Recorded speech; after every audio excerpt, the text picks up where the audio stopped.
Hello friends, कैसे हैं आप सब। आई होप आप सब अच्छे होंगे।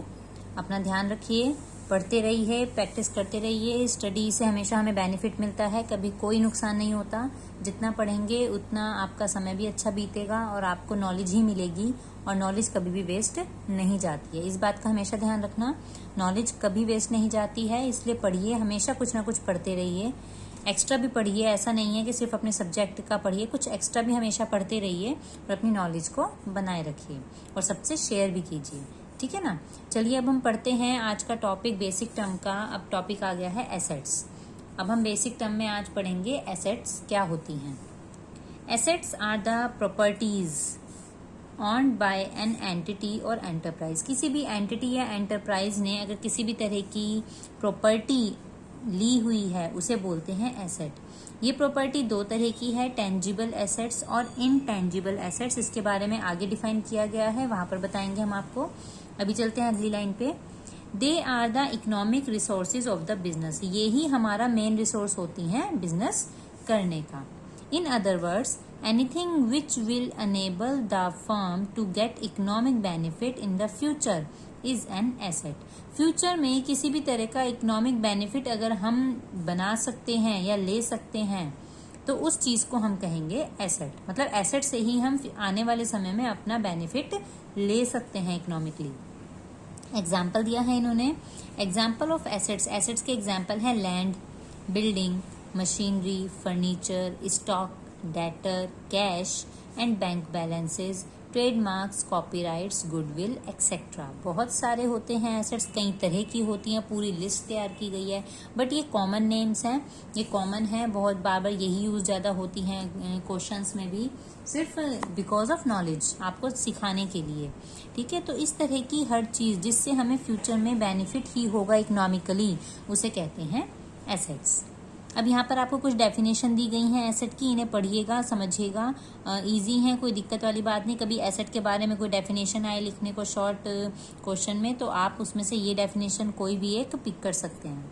आगे चलते हैं। What emerges from the above information is that an asset should have the following characteristic. जितने भी ये हमने ऊपर अभी पढ़ा है उससे हमें क्या पता लगता है कि एसेट में क्या क्या गुण हैं या क्या क्या उसके कैरेक्टरिस्टिक्स हैं। ठीक है ना, क्या क्या कैरेक्टरिस्टिक्स है, चलो पढ़े हम इसे आगे। It should be owned bye the business. ये बिजनेस के द्वारा ही लेनी चाहिए, मतलब बिजनेस ही इसे परचेज कर रहा हो और अपने पास एज अ प्रॉपर्टी रख रहा हो। It may be in tangible form और इनटेंजिबल फॉर्म। ये टेंजिबल भी हो सकती है, मतलब फिजिकल फॉर्म में भी हो सकती है, और इनटेंजिबल और फिजिकल फॉर्म में नहीं भी हो सकती है। कैसे, वो हम आपको बताएंगे आगे। It should have some value attached to it. इसकी कोई ना कोई वैल्यू होनी चाहिए, मतलब मोनेटरी टर्म इसकी होनी ही चाहिए।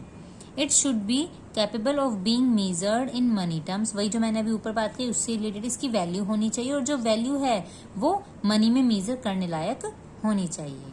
ठीक है, अब ये कह रहे हैं asset can be classified into. Asset को कितनी तरह से क्लासिफाइड किया गया है, non current asset, current asset और फिक्टिशियस एसेट्स। तो सबसे पहले हम पढ़ेंगे नॉन करंट और करंट। देखो, आपको इसके नाम से पता लग गया होगा, मैंने लास्ट वीडियो में आपको लायबिलिटीज का बताया था कि करंट मतलब 1 साल के अंदर अंदर, नॉन करंट मतलब 1 साल से ऊपर का समय जो ले लेती हैं। ठीक है, तो अभी हम पढ़ेंगे नॉन करंट एसेट्स क्या होती हैं। Non current assets are those assets which are held by an entity और enterprise not with the purpose to resale but are held either as investment और टू फैसिलिटेट बिजनेस ऑपरेशंस। ये कह रहे हैं non current asset वो assets हैं जो entity held करती है, मतलब एंटिटी अपने पास रखती है, but not with the purpose of resale. उसका पर्पस रीसेल का नहीं होता, उन्हें रीसेल नहीं करना है, उन्हें अपने पास held either as investment, investment की तरह अपने पास हमेशा के लिए या जब तक भी बिजनेस चल रहा है तब तक के लिए उसे अपने पास बनाए रखना है। ठीक है, जिससे वो फैसिलिटेट करे बिजनेस के ऑपरेशन में। आई थिंक आपको क्लियर होगा। अगर हमें रीसेल नहीं करनी है, इसका मतलब वो नॉन करंट एसेट है, क्योंकि वो हम लंबे समय के लिए अपने पास रखना चाह रहे हैं, क्योंकि उसकी वजह से हमारे बिजनेस के ऑपरेशन को फायदे हो रहे हैं। In other words, those assets are held by the business from a long term point of view. देखिए, लंबे समय के लिए रखने के लिए, अगर हमें पता है इस एसेट से हम लंबे समय का काम लेंगे, 2 साल, 4 साल, 10 साल तक का काम लेंगे, तो वो अपने आप ही नॉन करंट एसेट बन जाएगी। अच्छा, नॉन करंट एसेट की देखिए मतलब क्या एक क्वालिटी होती है कि इसे बोलते हैं फिक्स, मतलब फिक्स होना ही नॉन करंट है। नॉन करंट मतलब कि लंबे समय के लिए लेना, और लंबा समय मतलब लगभग हमने फिक्स कर दिया उस एसेट को कि हाँ हम इतने समय के लिए तो पर्टिकुलरली से यूज करने ही वाले हैं, तो वो हो आपकी फिक्स्ड एसेट। तो नॉन करंट एसेट को आप फिक्स्ड एसेट भी कह सकते हैं। Non current investment, long term loan and advances and other non current asset, ये सब इसमें इंक्लूड होती है। नॉन करंट एसेट में फिक्स एसेट आती है, फिक्स है जो एक समय के लिए। नॉन करंट इन्वेस्टमेंट मतलब लंबे समय के लिए इन्वेस्टमेंट कोई हमने करा है वो भी इसके अंदर कवर होगा। लॉन्ग टर्म लोन, अगर किसी ने हमसे लोन लिया है लंबे समय के लिए वो भी इसमें कवर होगा। कोई भी एडवांसेस हमने किसी को दिए हुए हैं जो हमें फ्यूचर में मिलेंगे बट एक साल के बाद, वो भी हमारी एसेट कहलाएगी। और या कोई भी अदर नॉन करंट एसेट, इसके अलावा भी कई एसेट होती हैं जो लंबे समय के लिए होती हैं, वो भी नॉन करंट इसी में कवर होंगी। अब चलते हैं, इसमें आपको दिया हुआ था एक पॉइंट कि फिक्स्ड एसेट भी होती हैं नॉन करंट में जो कवर होती हैं। तो फिक्स्ड एसेट का क्या मतलब है? Fixed assets are those non current assets of an enterprise which are held not to resale but with the purpose of increase its earning capacity। अपनी अर्निंग कैपेसिटी अपने पैसा कमाने की क्षमता को बढ़ाने के लिए इसकी वजह से जो भी हम एसेट परचेज करते हैं, ठीक है ना, और उसे हमें रीसेल भी नहीं करना है, ठीक है, तो उस एसेट को हम क्या कहेंगे? Fixed asset. तो fixed asset non current asset होती है, ये रीसेल नहीं करनी होती है, ये हमारी अर्निंग कैपेसिटी को इंक्रीज करती है।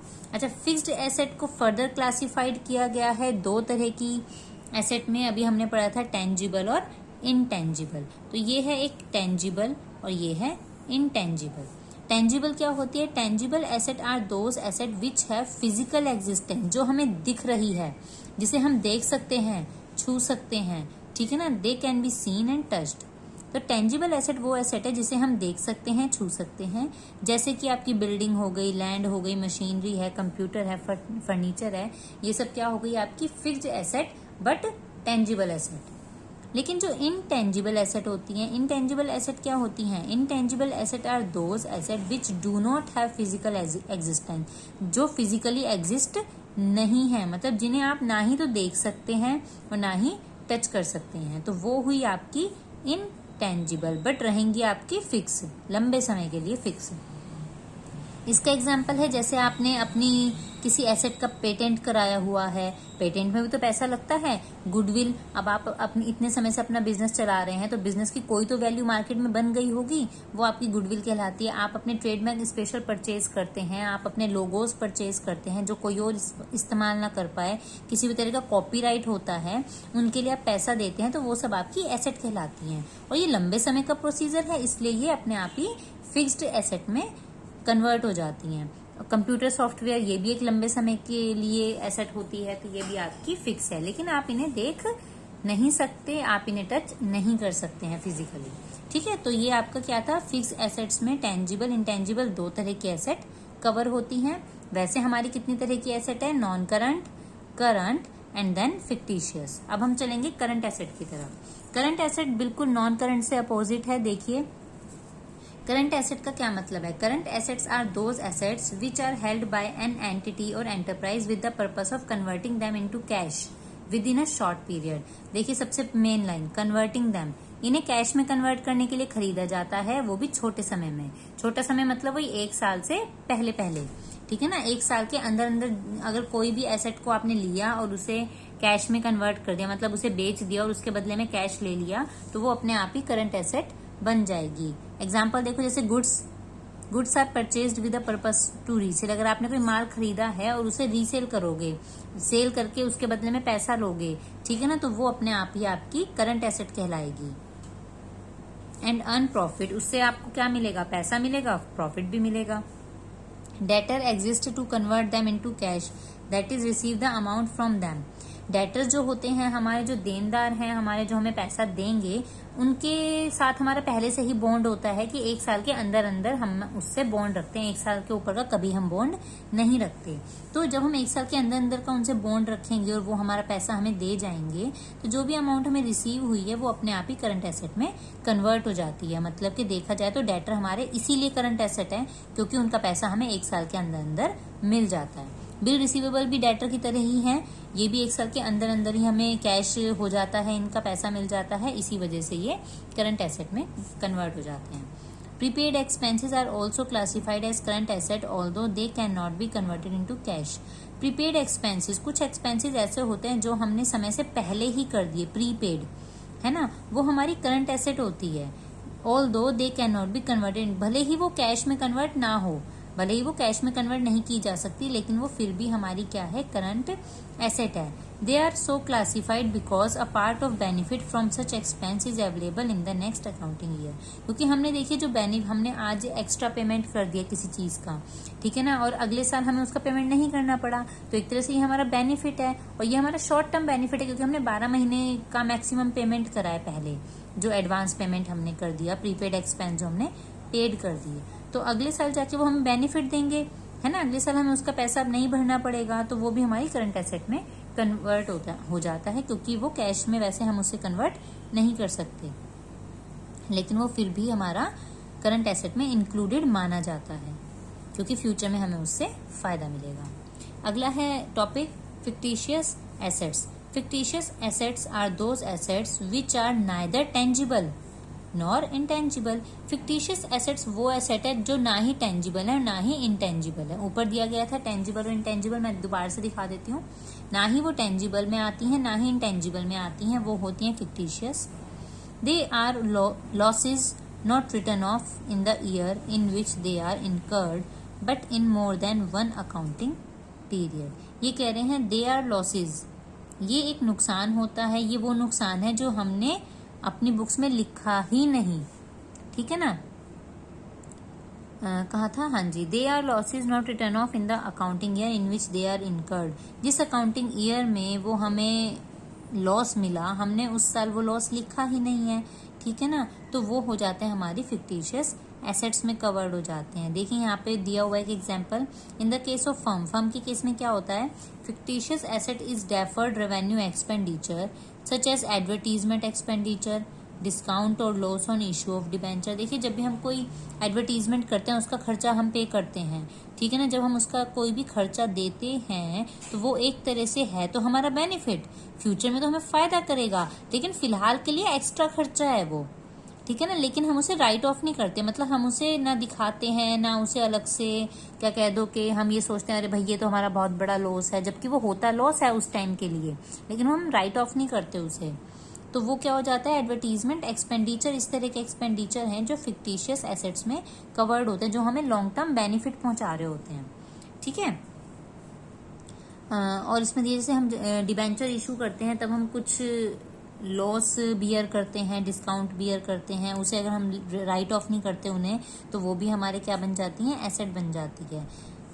और ज़्यादातर ये क्या होता है, मतलब कि जैसे अगर डिबेंचर है तो डिबेंचर का तो केस आएगा कंपनीज के मैटर में, और एडवर्टीजमेंट अगर कोई फर्म कर रही है तो वो आएगा फर्म के, मतलब ये बड़े बड़े थोड़े खर्चे हैं जिन्हें हम फिलहाल तो राइट ऑफ नहीं करते क्योंकि ये हमें मोर देन 1 ईयर के लिए हमें बेनिफिट देंगे, क्योंकि मोर देन 1 ईयर का इसका सिस्टम होता है, बट फिर भी ये हमारी एसेट में दिखाए जाते हैं। अब इसमें कह रहे हैं कि classification of asset in the case of companies as per schedule 3 of the companies act 2013।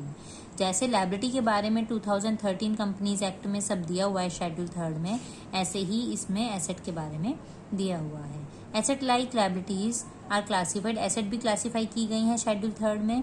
कितने तरह की एसेट हैं वहां पर, करंट एसेट और non current asset. Current asset को क्या बोला हुआ है, current asset, an asset is current asset if it satisfy any one of the following criteria. अगर इनमें से कोई भी एक क्राइटेरिया वो कवर कर देता है तो वो अपने आप ही करंट एसेट बन जाएगा।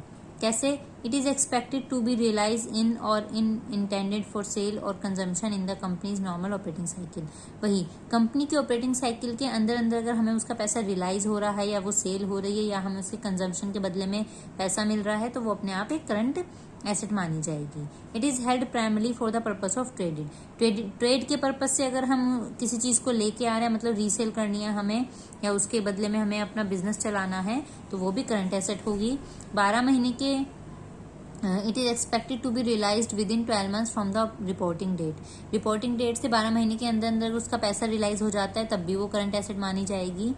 It is cash and cash equivalent unless it is restricted from being exchanged or used to settle a liability for at least 12 months after the reporting date। ये एक कैश होता है या कैश इक्विवेलेंट होती है, मतलब कैश होता है या कैश के बराबर की कोई चीज होती है, जब तक इसे रेस्ट्रिक्ट ना किया जाए। कहने का मतलब ये है कि 12 महीने के अंदर अंदर किसी भी चीज का जब हमें पैसा मिल जाएगा या पैसे जैसा कुछ मिल जाएगा तो हम उसे अपने आप ही करंट एसेट मान लेंगे। ठीक है, हम ऐसा भी कर सकते हैं कि हम किसी एसेट के बदले में अपनी लायबिलिटी को सेट ऑफ कर दें। ठीक है ना, तो हम ये भी कर सकते हैं। तो हमारी कोई भी चीज जो कैश है, कैश इक्विवेलेंट है, वो भी हमारी करंट एसेट मानी जाएगी। आपको बहुत डिटेल में नहीं पढ़ना है ये, इसलिए मैं जल्दी पढ़ा रही हूँ क्योंकि बहुत ज्यादा डिटेल नहीं इसकी लेनी है, क्योंकि इससे रिलेटेड कोई ऐसा क्वेश्चन नहीं आता, क्योंकि ये हमारा नेक्स्ट क्लास का वर्क है। नॉन करंट एसेट क्या होती है? नॉन करंट एसेट वो होती है जो करंट नहीं होती हैं, जो इसमें कवर नहीं होंगी वो यहाँ कवर होंगी। अच्छा, ऑपरेटिंग साइकिल क्या होती है? ये वही चीज है जो आपको लायबिलिटीज में बताई गई थी। ऑपरेटिंग साइकिल क्या होती है? 12 महीने का समय होता है ऑपरेटिंग साइकिल का। अगर कोई समय नहीं दिया गया तो हम 12 महीने मानेंगे, वरना रिपोर्टिंग डेट के बाद का जो भी समय दिया गया है ना, रिपोर्ट मतलब जब से हमने एसेट खरीदी और जब तक उसे हमने कैश नहीं करवाया तब तक का जो भी समय होगा, 6 महीने, 7 महीने, 8 महीने, वही हमारा ऑपरेटिंग साइकिल कहलाएगा। मेंशन है तो वही माना जाएगा, नहीं मेंशन है तो 12 महीने माना जाएगा। इसी के साथ एसेट का पूरा टॉपिक यहाँ पे खत्म होता है, बेसिक टर्म में एसेट का टॉपिक। नेक्स्ट वीडियो में और अदर बेसिक टर्म का टॉपिक लेके आऊंगी। इतना आप लिंक में दी गई वीडियो भी जरूर देखें जो मैंने बोर्ड पे बनाई थी, वो भी एक अच्छा वे है सीखने का। Okay, thank you.